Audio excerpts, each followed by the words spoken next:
Hello, hello. I am back at Olympic National Park, and tonight I'm staying at Kalaloch Campground, and I'm going to be photographing the Tree of Life.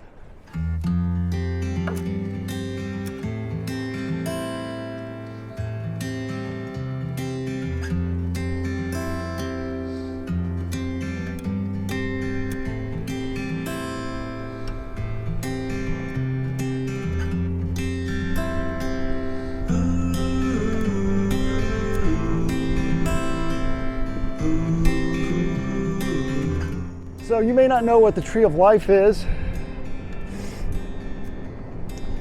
but it's this extremely cool tree that has just managed to cling to life no matter how bad nature has tried to make it not happen. I'm going to show it to you in just a minute. It's just a short walk up the beach from the campground. And it should be, I'm going to do something different tonight. As the sun sets, I'm going to use some off-camera lighting. I brought a speed light. I've got a way to trigger it from my camera, and I've also got some flashlights. And my idea is to light the inside of the tree with my off-camera lighting and see how I can make it look like it's kind of glowing from within. That's my idea anyway. So I'm going to show you what the tree looks like. The Tree of Life is a Sitka spruce, and despite the erosion and strong winds of the Washington coast, defies all odds and continues to cling to life. The roots stretch out to either side, long tendrils snaking into the cliff, somehow supporting its massive weight.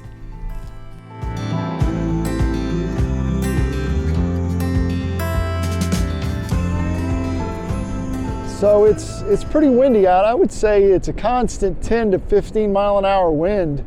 You can probably hear it even though I've got the little, dead squirrel or whatever it's called on the mic. It's supposed to taper off. The wind's supposed to taper off a little bit towards sunset, so I'm hoping that happens. But the sun's starting to get nice on the tree behind me. So it's just a matter of, I'm going to set up and get some shots without any type of artificial light, because it's too bright obviously right now, and kind of just dial things in. But things that I thought about when I came here to the beach and started looking at it. So let me walk you through the thought process of a composition instead of just doing a snapshot. Number one, notice this tree in the front. It's not attractive. It cuts the frame in half, or at least it bisects it just across the bottom. So I really don't want to include that tree if I can keep from doing it. If I can keep it out, I want to keep it out. So the other thing is that I love the way that the roots of the Tree of Life come way over. They're basically having to grasp onto the ground way over here and then like way over here. So if I do like a vertical shot, I'm probably going to end up cutting that out, and I don't want that. I want to definitely include how the tree is clinging to life, how it's just grabbing the edge of the cliff on either side. All right. The other thing I'm thinking about is that I don't want to exclude the top of the tree. So if I tried it with a wider angle lens and got in front of this log, got in front of it, and when I get that close, I'm having to tilt the camera up, and by tilting it up, I'm losing all of this nice stuff at the very, very top of the tree.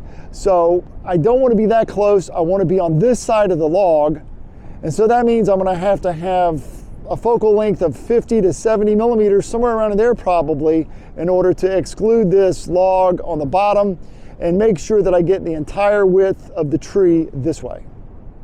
So I finally got the camera out. It's getting closer to sunset. The wind is still whipping. It's just blowing the sand like crazy.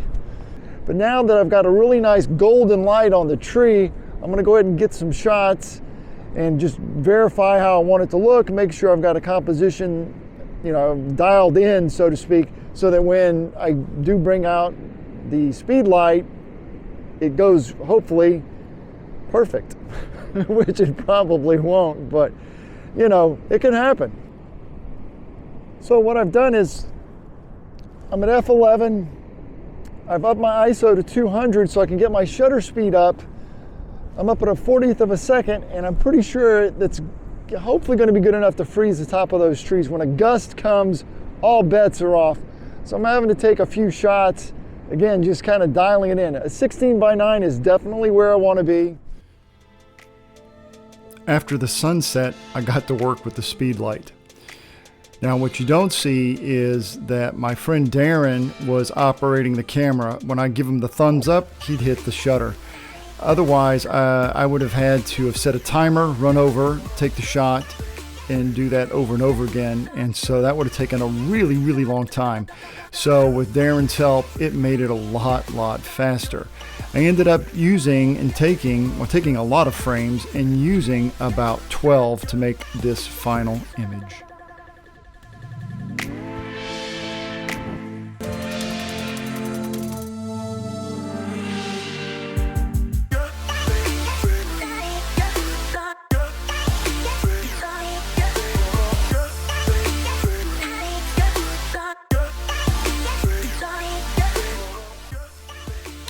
Even though I do like the photograph, I think I'll take a much stronger light source the next time and try again.